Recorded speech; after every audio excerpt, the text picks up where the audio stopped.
బాగున్నాయి కదా అని నేను ఫస్ట్ బిజినెస్ చేస్తానైతే అనుకోలేదు. ఇంట్లో వరకు వాడుకుంటానని చెప్పాను వాళ్ళు నాకు ఫస్ట్ టైం చెప్పినప్పుడు.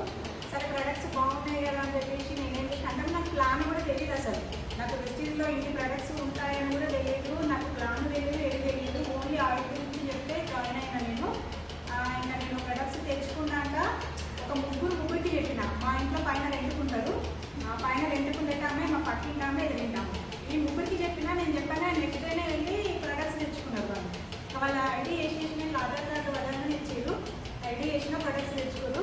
ఇంకా అప్పటికే ఇంకా 4-5 మెంబర్స్ జాయిన్ అయ్యారు అనమాట. ఆ తర్వాత అన్న వాళ్ళు సంతోషం వాళ్ళు వచ్చి ప్లాన్ చెప్పారు, ప్లాన్ డెమో చేయించారు. అప్పటి వరకు కూడా అసలు నాకు ఏమీ తెలియదు ప్రొడక్ట్స్ గురించి.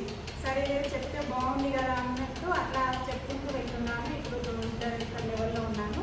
మెయిన్ వచ్చేసి ఏంటంటే నా థింగ్స్ అయితే మా సార్ బిజినెస్, మా సార్కి వచ్చేసి ఒక టైం ఫ్రీడమ్ కోసం నేను టైం ఫ్రీడమ్ ఇవ్వాలని నేను దీంట్లో ఒక కారు మా సార్కి గిఫ్ట్గా ఇవ్వాలని నా గోలు. నేను చేసే రీజన్ కూడా అదే. ఎందుకంటే మనము మామూలుగా హౌస్ వైఫ్ కదా, ఇంట్లోనే ఉంటాం, పని చేసుకుంటే పిల్లల పని ఏంటి, అది పిల్లల స్కూల్ పంపించడం ఇంట్లో ఉంటాము. కానీ దీంట్లో ఏంటంటే దీంట్లో జాయిన్ అయినాక నాకు తెలిసింది దీంట్లో విన్నింగ్ మంచి విలువలు, ఎవరైనా రెస్పెక్ట్, వాల్యూ చాలా